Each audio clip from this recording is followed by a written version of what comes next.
Good morning everyone. हम लोग जो है पिछले लेक्चर में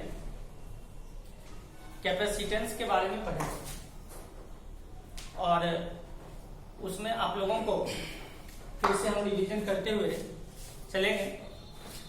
तो आप लोग लिखे स्टार लगाओ। आज का डेट भी पहले दे दो।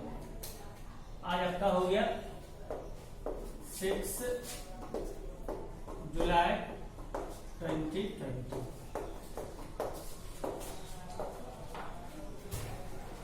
आप लोग स्टार लगा करके लिखिएगा संधारित्र।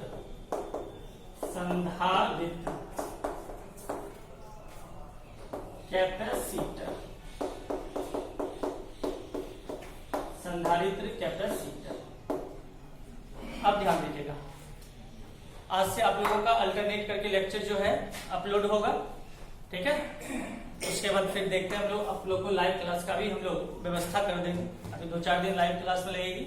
अभी वीडियो रिकॉर्ड करके आपको अल्टरनेट दिया जाएगा। जैसे आज अगर आपको रिकॉर्ड करके दिए तो फिर आपको जो है कल नहीं होगी परसों, इस तरह से आपका चलेगा, ठीक है। तो आप स्टार लगा के लिखिए संधारित्र कैपेसिटर। अब देखिए संधारित्र क्या होती है। रियल में संधारित्र क्या है, एक अरेंजमेंट है जिसमें आप कंडक्टर के आकार को बढ़ाए बिना अधिक से अधिक आवेश संचित कर सकते हो। यानी आवेश संचित करने का मतलब है कि आप उसकी धारिता को क्या कर सकते हो, बढ़ा सकते हो, ठीक है। तो संधारित्र किसको बोलेंगे कि वैसा समायोजन जिसमें चालक के आकार को बढ़ाए बिना अधिक से अधिक आवेश संचित किया जा सके, उसे संधारित्र कहते हैं। तो लिखो स्टार लगाए, स्टार लगा करके संधारित्र लिखो, हाइफन लिखो। देखो वैसा समायोजन, वैसा समायोजन जिसमें चालक के आकार, जिसमें चालक के आकार को बढ़ाए बिना, जिसमें चालक के आकार को बढ़ाए बिना, चालक के आकार को बढ़ाए बिना अधिक से अधिक, अधिक से अधिक, अधिक से अधिक आवेश संचित किया जा सके, अधिक से अधिक आवेश संचित किया जा सके, संधारित्र कहलाता है। संधारित्र कहलाता है, देखिए तो ऐसा समायोजन जिसमें चालक के आकार को बढ़ाए बिना अधिक से अधिक आवेश संचित किया जा सके, संधारित्र कहलाता है। अब आपके मन में ये क्वेश्चन अराइज होता होगा कि हम मान लो कि कंडक्टर के आकार को बढ़ाएंगे भी नहीं तो अधिक से अधिक कैसे आवेश संचित होगा।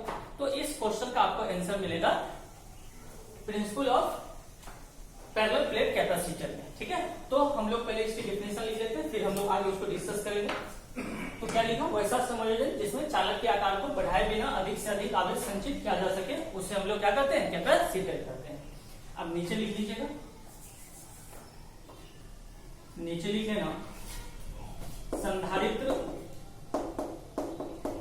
संधारित्र के सांकेतिक,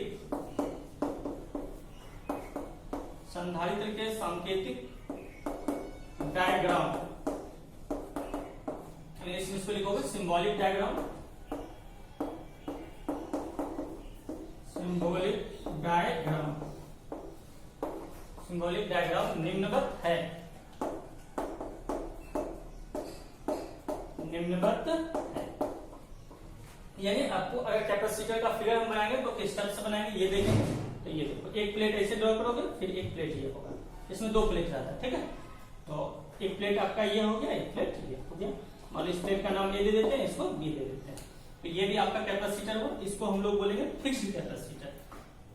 इसको क्या बोलोगे, फिक्स्ड कैपेसिटर, ठीक है। और देखो इसका एक और फिगर होता है, ऐसे बनाओगे, एक ये प्लेट हो गया और एक ये प्लेट हो गया, और इसमें इस ढंग से आप लगा देंगे, ठीक है। इसको बोलोगे वेरिएबल कैपेसिटर, वेरिएबल कैपेसिटर, ठीक है। नोट कर लीजिए इसको। अब देखा, अब आपने हम लोग पढ़ेंगे, पहले इसको मिटा देते हैं,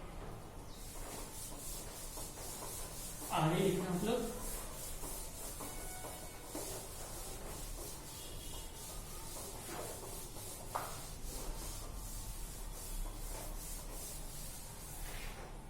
आगे लिखिएगा extra points, extra points, clear.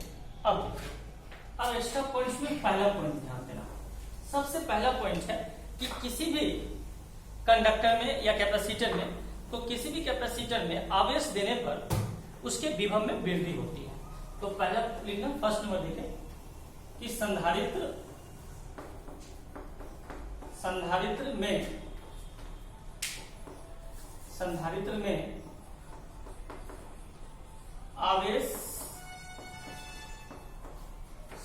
में आवेश देने पर विभव में वृद्धि होती है। संधारित्र में आवेश देने पर विभव में वृद्धि होती है, ठीक है। दूसरा पॉइंट लिखोगे, संधारित्र में आवेश विभव, संधारित्र में आवेश विभव के समानुपाती होता है, समानुपाती होता है। इसका मतलब क्या होगा कि Q जो होगा वो डायरेक्टली प्रोपोर्शनल क्या होगा, V, है ना। संधारित्र में आवेश विभव के समानुपाती होता है, इसका मतलब क्या, Q समानुपाती V। अब देखिए तो ये Q I इसको समानुपाती के चिन्ह को हटाने के लिए आपको कांस्टेंट लाओ, तो यहाँ कांस्टेंट के रूप में हम लोग C, तो Q इक्वल टू क्या हो जाएगा, CV, ठीक है। तो हम लोग C इक्वल टू क्या लिखेंगे, Q बाय V। एक फार्मूला मेरे पास आ जाएगा, C equal to Q by V, जहां C को हम लोग बोलेंगे धारिता, कैपेसिटेंस, Q क्या हो गया, चार्ज, V हो गया आपका पोटेंशियल। नोट कर लीजिए इसको।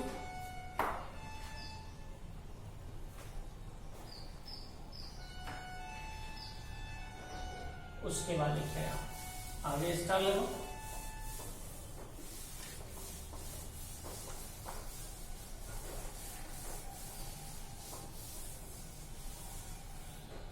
आगे लिखना स्टार लगा के धारिता, धारिता इंग्लिश लिखोगे कैपेसिटेंस। अब देखो, अब धारिता क्या होता है, ध्यान देना, ठीक है। अब धारिता क्या होता है कि कोई भी चालक है, उसके विभव में इकाई वृद्धि के लिए जितना आवेश की आवश्यकता होगी उसी को हम लोग क्या बोलेंगे, धारिता बोलेंगे, ठीक है। तो इसको डिफाइन हम लोग कैसे करेंगे, तो डिफाइन करेंगे हम लोग कि किसी चालक में विभव के इकाई वृद्धि हेतु आवश्यक आवेश को धारिता कहा जाता है। तो लिखो, किसी चालक के विभव में, किसी चालक के विभव में इकाई वृद्धि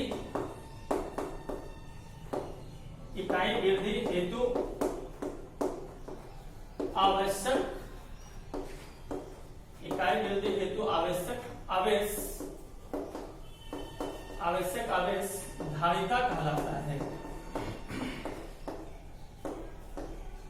धारिता कहलाता है। किसी चालक के विभव में इकाई वृद्धि हेतु आवश्यक आवेश धारिता कहलाता है। अब देखिए तो अभी आप क्या फॉर्मूला निकाले थे, C equal to Q by V निकाले थे, तो यही C आपका क्या कहलाएगा, धारिता, कैपेसिटेंस, ठीक है। तो C को हम लोग क्या बोलेंगे, धारिता, इंग्लिश में इसको बोलोगे कैपेसिटेंस। Q हो गया तुम्हारा चार्ज और V हो गया तुम्हारा पोटेंशियल, है ना। आप देखो तो अगर V का वैल्यू हम 1 पुट कर देते हैं तो C इक्वल टू क्या होगा, Q हो जाएगा, यानी यही आवेश क्या कहा जाएगा, धारिता कहा जाएगा। तो C इक्वल टू हम लोग क्या लिखेंगे, Q बाय V।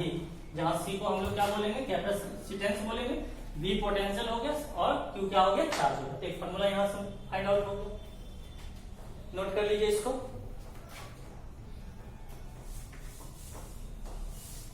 आगे हम लोग लिखेंगे एक्स्ट्रा पॉइंट्स।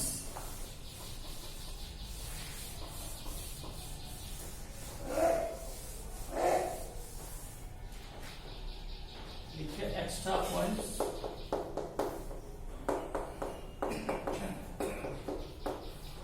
पहला पॉइंट फर्स्ट नंबर देखिए, सबसे पहले समझ लीजिए कि धारिता क्या है, अदिश राशि। तो लिखो धारिता अदिश राशि है, धारिता अदिश राशि है। दूसरा पॉइंट लिखोगे इसका SI मात्रक। अब देखो अगर हम SI मात्रक निकालें तो हमने भी क्या पढ़ा, C equal to Q by V पढ़ा। तो Q क्या है, चार्ज, चार्ज का क्या होता है कूलम्ब, और V का क्या होता है वोल्ट। तो कूलम्ब पर वोल्ट होगा, इसका SI मात्रक क्या होगा, कूलम्ब पर वोल्ट, जिसको हम लोग बोलेंगे इसी को फैराड, इसको क्या बोलेंगे फैराड, जिसको डिनोट किससे करेंगे, कैपिटल F से। इसका SI मात्रक फैराड होता है, इसका SI मात्रक फैराड होता है। उसके बाद थर्ड पॉइंट, तीसरा थर्ड पॉइंट देखो क्या होगा, डायमेंशनल फार्मूला। तो देखिए डायमेंशनल फार्मूला, डायमेंशनल फार्मूला।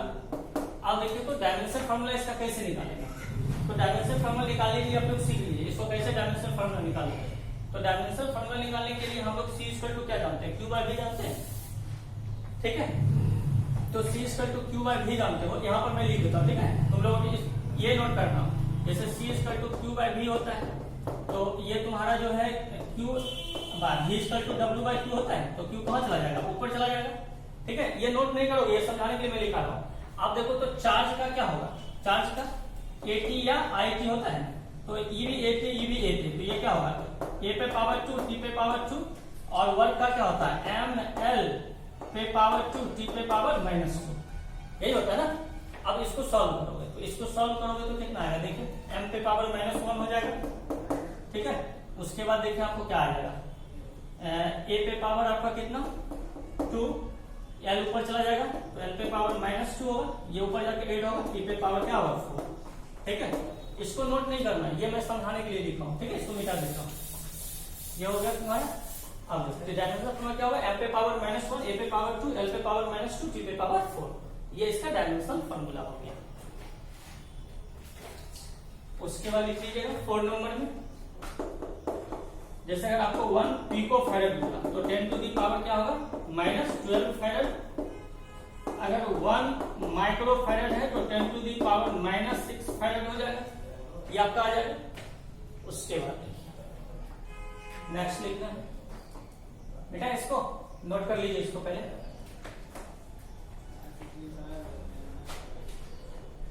अब मिटा रहे, आप लिखिए आगे।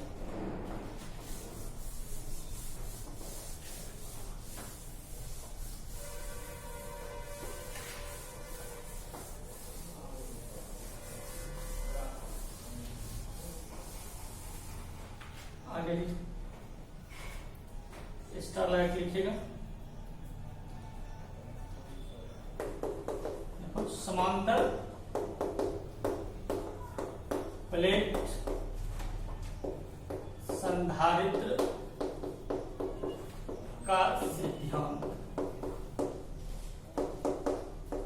समांतर प्लेट संधारित्र का सिद्धांत, इंग्लिश लिखोगे प्रिंसिपल, ठीक है। समांतर प्लेट संधारित्र का सिद्धांत, principle of parallel plate capacitor, principle of parallel plate capacitor, ध्यान, समांतर प्लेट संधारित्र का सिद्धांत, प्रिंसिपल ऑफ पैरेलल, ये पैरेलल का साइन है, ठीक है, पैरेलल प्लेट कैपेसिटर। अब देखो तो अब जिस टाइम हम लोग कैपेसिटर का डेफिनेशन पढ़े थे, तो कैपेसिटर के डेफिनेशन में हम आपको क्या बताए थे कि वैसा समायोजन जिसमें चालक के आकार को बढ़ाए बिना अधिक से अधिक आवेश संचित किया जा सके, उसे हम लोग क्या कहते हैं, कैपेसिटर कहते हैं। अब हम लोग देखेंगे कि इसके जो प्रिंसिपल है, ठीक है ना, इसके प्रिंसिपल में भी हम लोग ये चेक करेंगे कि हम उस कंडक्टर के साइज को हम बढ़ाएंगे नहीं, फिर भी हम इसमें अधिक से अधिक कैसे चार्ज को हम स्टोर कर सकते हैं, इसी पे हम लोग डिस्कस करेंगे, ठीक है। तो आप ये हेडलाइन दे दो, समांतर प्लेट संधारित्र का सिद्धांत, principle of parallel plate capacitor, लिख लिए। हाइफन लगा के लिखिएगा, हाइफन लगा के लिखना। देखो देखो इसके सिद्धांत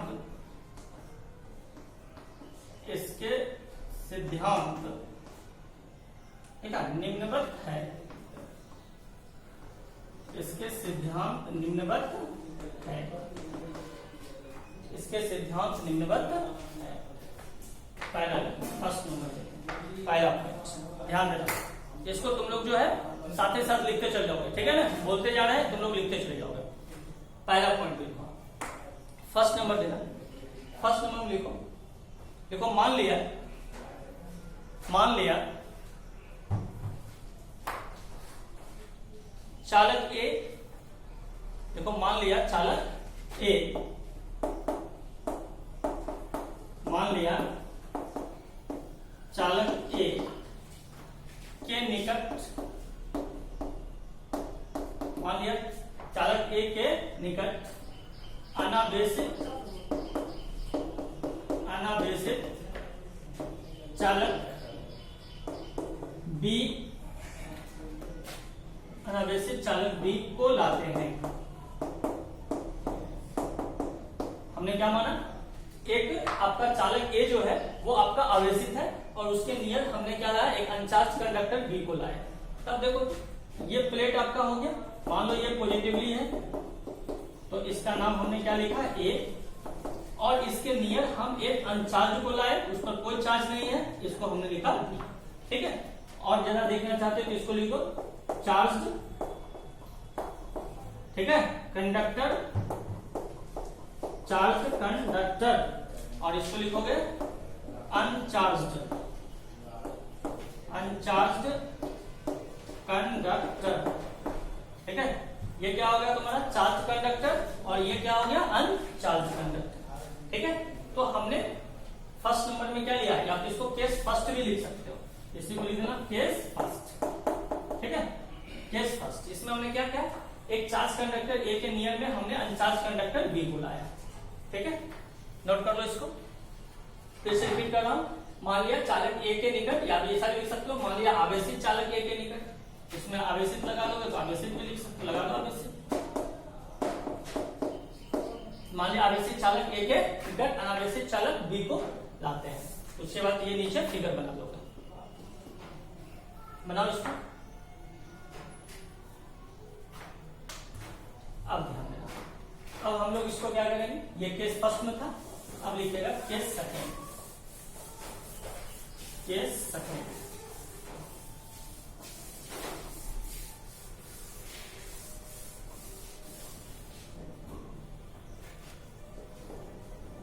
केस सेकंड।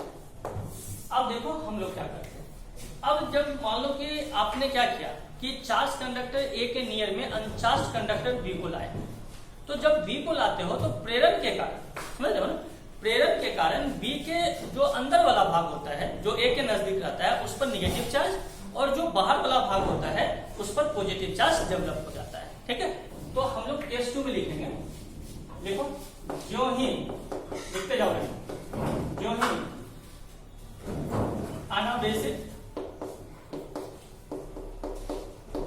ही अनावेशित चालक बी को ए के निकट लाते हैं, लिखते जाइएगा, ए के निकट लाते हैं, तो प्रेरण के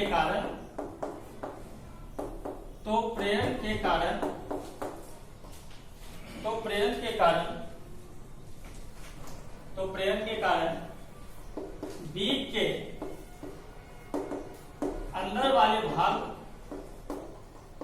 बी के अंदर वाले भाग पर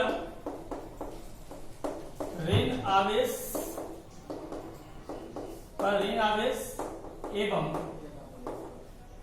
बाह्य वाले भाग पर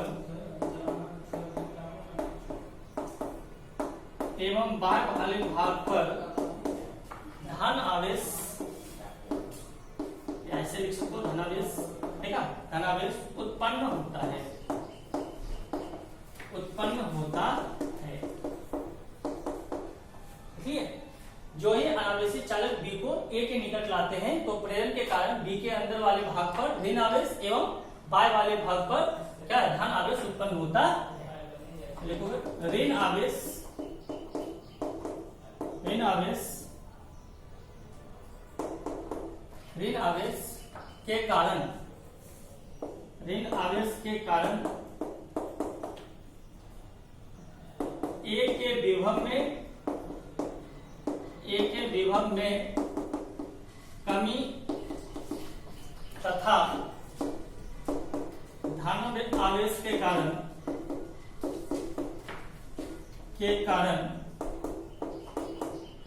वृद्धि होता है, वृद्धि होता है। परिणामतः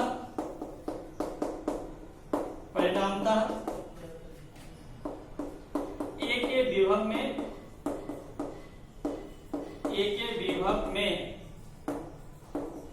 कमी होती है जिसे संतुलित करने के लिए, जिसे संतुलित करने के लिए,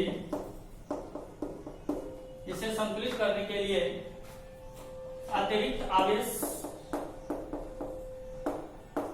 अतिरिक्त आवेश देना पड़ता है, देना पड़ता है। नोट करो इसको, नोट करो आप लोग, साथ ही साथ नोट करते जाओगे। एक बार फिर से मैं रिपीट कर रहा हूं, नोट करो इसको तेजी से।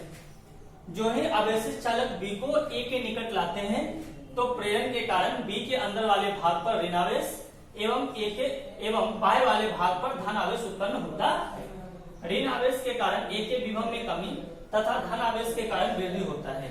परिणामतः ए के विभव में कमी होती है जिसे संतुलित करने के लिए अतिरिक्त आवेश देना पड़ता है। अब इस लैंग्वेज को लिख लीजिए, अब इसको फिगर से समझो।